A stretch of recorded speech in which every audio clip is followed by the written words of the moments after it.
Shalom and welcome to Temple Talk. This is Yitzhak Ruben speaking to you from south of Jerusalem here in the beautiful holy land of Israel. Today is the 25th day of the month of Adar, 5785. It's the 25th day of the month of March, 2025. This coming Shabbat, we read the final parashat, the final Torah reading of the book of Exodus, known as Pikkudei.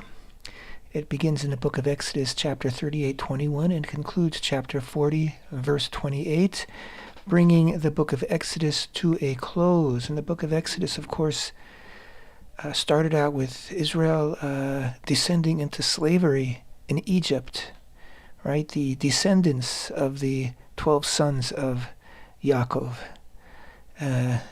Their children and grandchildren were enslaved. And of course, we then learn of the appointment of Moshe to lead Israel out. We then learn of the 10 makot, the 10 plagues that devastated Egypt. And we learn about the 15th of the first month, the night that the final plague struck Egypt, the plague of the firstborn, and all of Israel left Egypt. And we learned about the splitting of the Sea of Reeds. We learned, of course, about the Torah, receiving Torah at Har Sinai, at Mount Sinai. And, of course, we read about Moshe's extended stay on the top of Mount Sinai. We read about the horrible debacle of the golden calf. But just backtracking, even before the golden calf, once we got to Parashat Truma, when Moshe went up for the first time to Mount Sinai, Har Sinai, for 40 days and 40 nights, and Hashem said, "V'asuli mikdash v'shachanti b'tocham," and they shall make for me a sanctuary, and I will dwell amongst them, the children of Israel. From that point on, the rest of the second half of the book of Exodus dealt exclusively, with the exception of the golden calf, which nevertheless was very integral to the story of the Mishkan. It dealt exclusively with the Mishkan, the Tabernacle, the portable sanctuary that Israel built and took with it all throughout its journeys in the wilderness for 40 years, and brought into Israel, into Canaan, when they entered Canaan and conquered Canaan. And then the tabernacle stood in different places for hundreds of years. Its most permanent residence was in Shiloh, where it stood for 369 years, and there it was actually, the tent was replaced with stone walls, although the roof was still a roof of fabrics and skins, animal skins. It wasn't until King Solomon built the first temple that it had a actual permanent roof on it, and that was, of course, no longer known as the Mishkan, the Tabernacle, but the Mikdash, the temple. So, yeah, most people, you talk about the book of Exodus, people remember what happened in the first half. That's exciting. It's history. It's God's showing His might. Less people will think about or focus on what happens the second half, which is basically a book of instructions, and finally an account of the actual creating, the making of the Mishkan, the Tabernacle. And finally, in Parashat Pikkudei, it opens with an accounting of all the materials that went into the Tabernacle. The Torah is telling us that we can't take anything for granted, and it's very important that everybody knows, everybody then who were working on the tabernacle of that generation, and everybody throughout all eternity needs to know that everything was accounted for, that everything that was brought. And we recall in last week's parsha, Vayak'hel, that the people kept bringing more things until finally Moshe had to stop them and say, "We have enough, no more." And everything that they brought is accounted for in Parashat Pikkudei, which literally means, the one translation is, these are the reckonings. Pikkudim is reckoning or accounting, and these are the reckonings of the tabernacle of testimony. And it was a testimony to what? Well, it was where the Ark of the Covenant was kept. And of course, the covenant refers to the Torah, to refers to the two luchot, the two tablets of the law that Moshe brought down with him, and also to the two broken tablets. And later on, a Torah scroll was also placed into the ark. So that's the testimony. On the other hand, it's also a testimony to Israel's labors, to Israel's hard work, to Israel's determination and focus on fulfilling Hashem's, I don't like to call it a commandment, I say Hashem's request, Asudi Mikdash, and they shall make for me a sanctuary, but Shachanti B'tocham, and I will dwell amongst them, because it was God's chiefest desire to dwell amongst his children, to dwell within the creation that he created.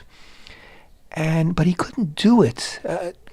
This may sound, blasphemous, but Hashem could not be dwelling amongst us if we did not create the space, the spiritual space for him to dwell. And that spiritual space is also embodied in the physical space that the tabernacle created.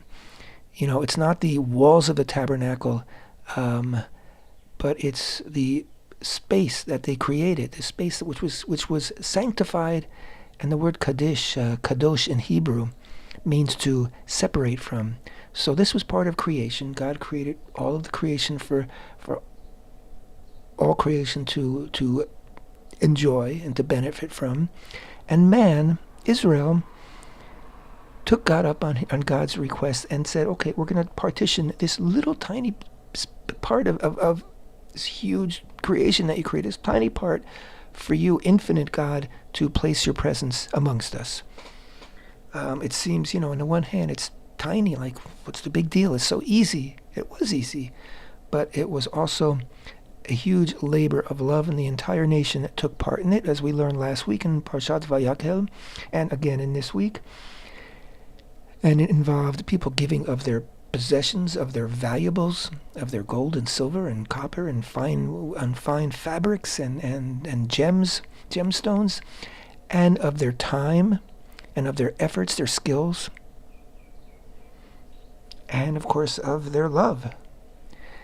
And that's what made the tabernacle. It was the accounting of all the materials takes place in Parashat Pikkudei, but and that's all, a bunch of numbers. There's so much. So this was the weight. This was the weight of the gold, and this was the weight of the silver, etc., etc. But what is accounted for, but not by numbers, is the effort, the team effort, the national effort that went into the building of the tabernacle. And that's what made the tabernacle holy. That's what made it suitable for Hashem to dwell amongst his children, because the entire nation put their all into it. God created the world, and he said it is good, it is very good, and Israel took that and ran with it and said, we're gonna do our very best. And was it a beautiful thing? The tabernacle? I don't know. From the outside it was a bunch of skins and blankets. Inside there were beautiful things, but the real beauty was not in the physical elements of the tabernacle, but in the heart and soul that went into it. And that, of course, brings us right to where we are today. Israel, the people of Israel, have returned to the land of Israel, and we are sovereign in the land of Israel, and we are engaged constantly in protecting that sovereignty and developing that sovereignty. And God's request, Vasudi Mikdash, and they shall make for me a tabernacle, a sanctuary, is ringing in our ears today.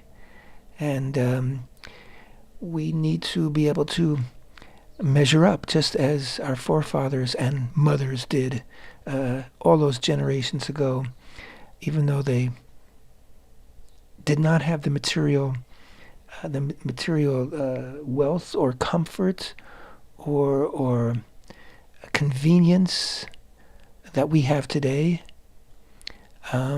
We have the means today to make the most beautiful, the most glorious structure on earth, in order to create a place for God's presence to dwell. But do we have the ratzon? Do we have the desire? Do we have the will? Do we have the heart? Do we have the soul? That's what we're being tested for today. And I'd like to believe that we do, because that's why I'm talking to you, and that's why I do what I do, because I believe that the people of Israel do have within us the heart and the soul, and certainly the talent and the skill to create for HaShem a place where His presence can dwell, whether it be a modest place or the most glorious place on earth. We can do it. We need the will to do it, and we need to focus and as a united people do it. Unity is the real key here. And just weeks before Israel began to build the tabernacle, they were dancing around the golden calf. There was complete chaos and disunity, and the people were at their lowest point ever. But when God made this request, wow, people literally rose, their souls rose to the occasion. All of a sudden, they were transformed, and they went right to it. They immediately began to bring what was needed, and immediately began to set out to work on the Mishkan, on the tabernacle. And lo and behold, by the end of what our sages tell us was 6 months, and what we're reading about in this week's Parshah Pikkudei, they finish it, Moshe sets it up, and it's ready to go. God's presence fills it. So it can be done. We could do it. We have the means to do it today. We have the ability to do it today. What we need is the heart and the soul and the unity to do it. And that's the biggest struggle. And it may be a bigger struggle today than ever. But it's one that we absolutely need to overcome, so that we can get to that point. Because once we get to that point and create once again for HaShem a place where His presence can dwell close to us, His children and all the children, all the people of the world, I believe it'll be a better world for all of us, and much of the horrors that we are witnessing today and living through today will become a thing of the past once we get to that point. So, go convince your neighbor that this is what we need to do. Some people are right on board, and other people, it's going to take a lot. But I do believe that ultimately we'll get there, because I do believe that ultimately people will understand and realize, and their hearts will be open to this task, which again HaShem set before us thousands of years ago. And it's simply a heartfelt request from HaShem. And is it so much for us? After God created everything for us. He creates life for us. He blesses us. Is it so much to ask in return? I don't think so. So let's hope that we can reach that point soon, where we can recreate and relive the unity and the efforts and the integrity and the intention that our forefathers and foremothers shared when they built the tabernacle in the wilderness. And of course, I keep mentioning the foremothers because the Torah itself makes it so clear that the women were a huge part of the building of the tabernacle, and they in fact led the men in bringing things, and certain aspects of the tabernacle, like the weaving the curtains for all the curtains and partitions, it was the work of the women. And of course the women brought their copper mirrors to be used for the copper laver. They led the way. And never underestimate the strength and the power of transformation that Jewish women possess within them. It's, like I say, don't underestimate it, don't take it for granted, but it's there. Believe me, it's there. This coming Shabbat, we also read the fourth and final of the four special Torah readings, special parshiot, that we read during the month of Adar, and that is Parshat of Hachodesh, which is from the book of Exodus, chapter 12, verse 1 through 20. And of course, that is when, right before the Exodus from Egypt, when Hashem told to Moshe, I'm going to put you in charge now of determining the new moon, determining time. You're in charge of your calendar now. God, until now, it's been God's responsibility, and now God says, I'm giving you one of the greatest responsibilities that there is. I mean, time. What we live in a reality that's the dimension of time and a dimension of space. And God says, you're in charge of time. You determine when the new month is, the new moon, and then based on that determination, that's when all your holidays will be. The one thing that God maintains in terms of time and really making it timeless is Shabbat, which is every 7 days. And that's from the very beginning of creation. That's not going to change. That's never going to change. We can't determine that a different day for Shabbat. That is still remains exclusive to Hashem, and that's our connection to Hashem's clock, to Hashem's timekeeping every week. So basically, we have two sets of time. We have the time that Hashem has maintained since creation, and we have the time that Hashem has given us reign over, and that, of course, is the announcing the sanctification of the new moon each month, and therefore also when the holidays will begin, when Passover and Shavuot and Sukkot will all begin and end, and of course Rosh Hashanah and Yom Kippur. So it's a huge responsibility, and that was the first responsibility, the first commandment that Hashem gave to Israel before leaving Egypt while still slaves. And right after that was, of course, the commandment for the Passover offering and all that involved while in Egypt. But we first had to have control of the calendar so that we knew exactly when to perform the Passover offering on the 15th, or on the eve of the 15th, on the 14th, really, the eve of the 15th of the month. So the control, the sovereignty over time was necessary for us to escape from slavery, because when you're a slave, you're not in control of time. You have no, time controls you. Speaking of which, this subject, Parshah of Hachodesh, and the idea of time, we are going to have later this week a beautiful, beautiful video presentation by Shlomo Deutsch, who is new to our team, and we're very excited. If you've been following, he 2 weeks ago did a very beautiful teaching about Parashat Zohor, and last week a very beautiful teaching about Parashat Parah, and they've received tremendous numbers of viewing on YouTube. And he's a wonderful teacher. He really makes things so clear, and he's just got the love and enthusiasm that is infectious. You just want to hear what he has to say. And he has another beautiful teaching coming up this week about Parshah of Hachodesh, about the idea of time and the month of Nisan. And I encourage everybody to give it a listen.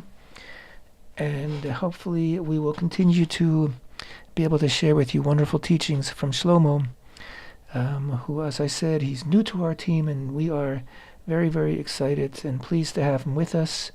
And I hope that you all will feel the same. So let's get back to Parshat Pikkudei, and let's read the first few verses in Hebrew then in English. Again, I am book of Exodus, chapter 38, verse 21. Ele Pikkudei HaMishkan, Mishkan Ha'edut, Asher Pukad al pi Moshe Avodat HaLeviim Biyad Itamar ben Aharon HaKohen, Uvetzalel ben Uri ben Hur Lamate Yehuda Asa et kol asher tziva Hashem et Moshe, V'ito Ohaliav ben Ahisamach Lamate Dan, Harash v'Hoshev v'Rokem Batechelet uva'agaman uvatola'at hashani uvashesh. These are the reckonings of the tabernacle of testimony, which were reckoned at Moshe's bidding. The labor of the Levites was under the authority of Itamar, son of Aaron the Kohen. Bezalel, the son of Uri, son of Hor, of the tribe of Yehudah, did everything that HaShem commanded Moshe. With him was Oholiab, son of Ahisamach, of the tribe of Dan, a carver, weaver, and embroiderer, with turquoise, purple, and scarlet wool, and with linen.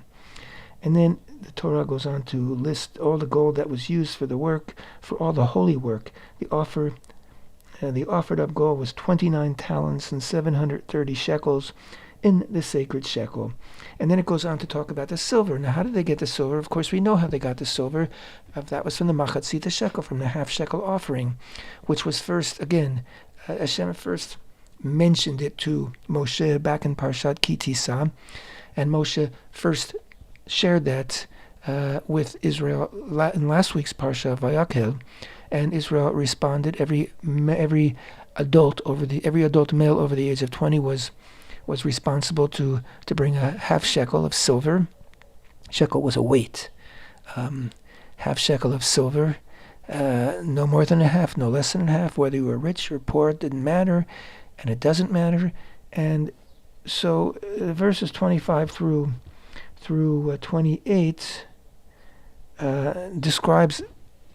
tells us how much silver was collected and what it was used for in the tabernacle. So everything they collected went right directly toward the furnishings of the tabernacle. And ever since then, however, because the Motz'ei Shekel, the half-shekel offering, is a yearly obligation, ever since then, that money that was collected by the half-shekel offering went toward the funding of the public offerings, that is the daily tamid offerings and the extra offerings, the musafim, on the holidays. And also, if there was money left over from that, it was used for the upkeep of the temple. Things had to be repaired and refreshed and each year. And so that went also toward that. And of course, as we've mentioned before, ever since the temple was destroyed, we still have a tradition of making half-shekel donations this time of year, because it was during the month of Adar that it was collected. However, it can be received all throughout the year, but it was initially collected during the month of Adar. And people, ever since the temple was destroyed, people give their half-shekel offering toward their favorite charity or cause. And we've received many, many half-shekel offerings from many of you. And again, we are always thankful and tremendous gratitude toward everyone who deems what we're doing here at the Temple Institute to be worthy of their offering, of the half-shekel offering, and want to be part of what we're doing. And by making that contribution, you are becoming a part of our effort to see to it that the Holy Temple is rebuilt, just as we're told that one of the reasons why everybody gave a half-shekel offering during temple times was that everybody could then see that they had a part, they had a share. It's like owning a share, in a business, right? But everybody has an equal share in the case of the mikdash, of the temple, because everybody only gives half a shekel. You can't have more than half a shekel. You can't have more shares than the other. So we all have an equal share. So when you go to the Holy Temple and you're there and you're watching them and bring the korban tamid, the daily offering, you can say, oh yeah, that's mine. I contributed to that. I'm part of that. And I'm an equal part as everyone else who had contributed to that. So it's a wonderful thing, that half-shekel offering, and it's accounted for here by Moshe in Parashat Pikkudei, and we encourage everybody who appreciates what we're doing and wants to be part of it to send your half-shekel offering this year in our direction. It's approximately the value of $12. And again, it's the monetary value of $12, but the meaning it has behind it is much greater than that, and much more significant than that. The Parsha goes on to describe once again, and once again describes in great detail all that Israel made, all the structure of the tabernacle itself, and the tent, and the walls around the courtyard, and the altar, and all the furnishings inside the tabernacle, and of course the Pikkudei Kuhuna, the garments of the Kohen Gadol, Aaron, the high priest, and his sons. And you may say, wow, this Torah's gotten so repetitious. Well, you know why? Because it's so important, because God is, to use that, I guess it's the Yiddish word is kfelling. God is just taking it in, menachat ruach. He's got so much pleasure by seeing his children busy doing something for him. Just when, if you have children and you see that they're really busy and they're doing something for you, for your sake, you're just, the gratitude and that you feel, the pleasure that you feel is indescribable. And that's why the Torah just keeps dwelling on this, because it's giving HaShem tremendous nachat ruach, which is related to the expression reach nichoach, which is the sweet savor that HaShem appreciates from the korbanot, from the offerings, the sweet savor of our efforts, of our desire to connect. That's why the Torah is dwelling so much on the building of the tabernacle. And as we draw to the close of Parashat Pikkudei and of the book of Exodus, we see that the language, if you read it carefully, the language begins to resemble, in its own way, the language of the first verses of the book of Genesis, Bereshit, the first description of creation. Just as God created the world in 6 days, while Israel's creating the tabernacle in 6 months.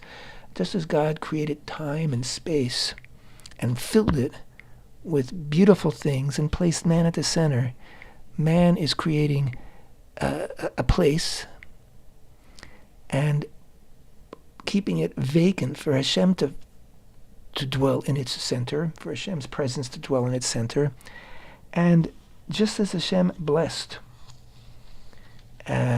his creation and said it is good, we keep reading in let's begin with let's begin with chapter 39, verse 42, the last verse of chapter 39.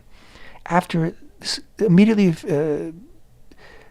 follows the very detailed description of all the different things that were made. It says, like everything that Hashem commanded Moshe, so did the children of Israel perform all the labor.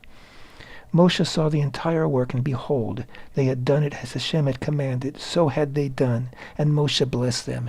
So they created this world for Hashem within our world. It's a fascinating concept.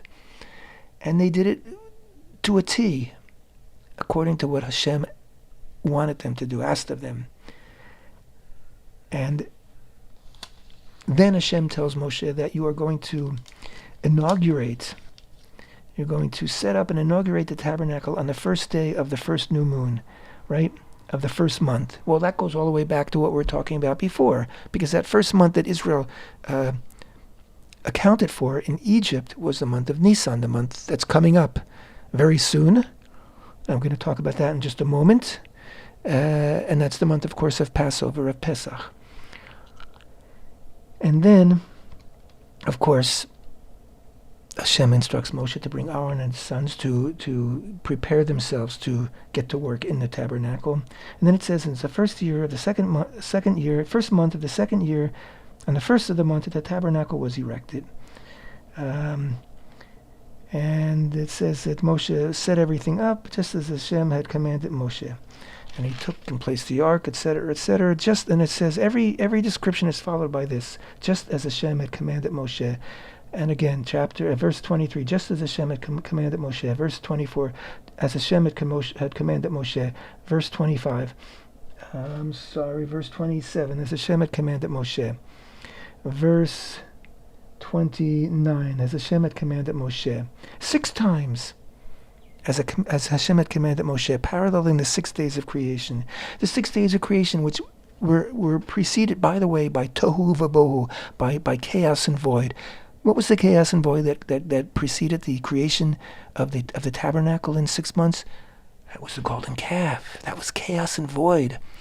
It was chaos, and it was void of Hashem's presence, of Hashem's blessing. But now there's creation, and then of course the book of Exodus closes with these verses, beginning verse 34. The cloud covered the tent of meeting, and the glory of Hashem filled the tabernacle. Moshe could not enter the tent of meeting, for the cloud rested upon it, and the glory of Hashem filled the tabernacle. When the cloud was raised up from among the tabernacle, the children of Israel would embark on all their journeys. If the cloud did not rise up, they would not embark until the day it rose up. For the cloud of Hashem would be on the tabernacle by day, and fire would be on it all night before the eyes of all the house of Israel throughout their journeys. So that's how the book of Exodus closes. Again, it's just, to me, it makes my skin tingle, because it's so beautiful, and we're acting godly because we are creating a world within our world for Hashem to dwell amongst us. It's amazing. Before we finish up today, and we only have a few minutes left, yes, this Motz'ei Shabbat, Saturday evening, is Rosh Chodesh Nisan. It is the first month of the year. We actually have 4 New Years, as you know, and this is the first month of the year. This is the year that Israel began to reckon while in Egypt, the month that Israel began to reckon while in Egypt. And it is the month of Passover, the month of our Geula, of our redemption, of our liberation, also from Egypt, and also our future, total, final, all-encompassing redemption, with Moshiach and the building of the Mikdash, the temple, and all those things. So we are getting ready to enter into the most wonderful, the most glorious, the most beautiful month of Nisan. It's the time of Aviv, the time of spring, when the rains have passed and flowers appear in the earth, as we read in the book of in the Song of Songs. And it's just a wonderful time of year. And it's also a time of the year where we have much, much, much, much, much to do, getting ready for Passover. This year especially, because Passover begins Motz'ei Shabbat. Motz'ei Shabbat means the conclusion of Shabbat, which is Saturday night, meaning we have to have everything ready by Friday morning. And then we sort of have a day where we're already, everything is kasher, ready for Pesach, but it's not Pesach yet. And we can't eat matzot yet. We can't eat our matzahs yet because we can't eat them until Pesach.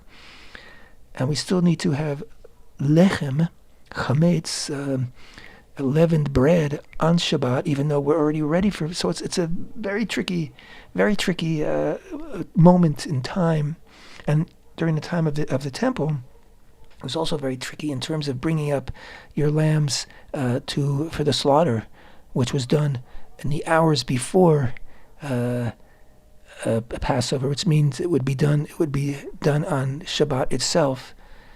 And so it's a challenge. Shabbat, Pesach is always a challenge, and it's a labor of love, and you put all your into it, and you work and you sweat, and by the time it comes around, by the time you sit down for your Seder, you're usually pretty exhausted. I guess it makes it a little bit easier if it's following Shabbat, because you've had a day of rest. But it's worth it. It's worth every moment, and it's liberating. It's liberating to this day. Every time we celebrate Passover, we relive. That's the whole point of Passover, not to remember. We're not simply remembering that we once were slaves and Hashem took us out of slavery. We relive it. And we have to feel it, and we have to teach it to our children from our hearts, from our innards, because we have to absolutely feel it in order to be able to honor and celebrate the Passover as we are instructed to. Here is the music. I guess that's it for today's Temple Talk. Thank you all so much for being with me. Temple Talk.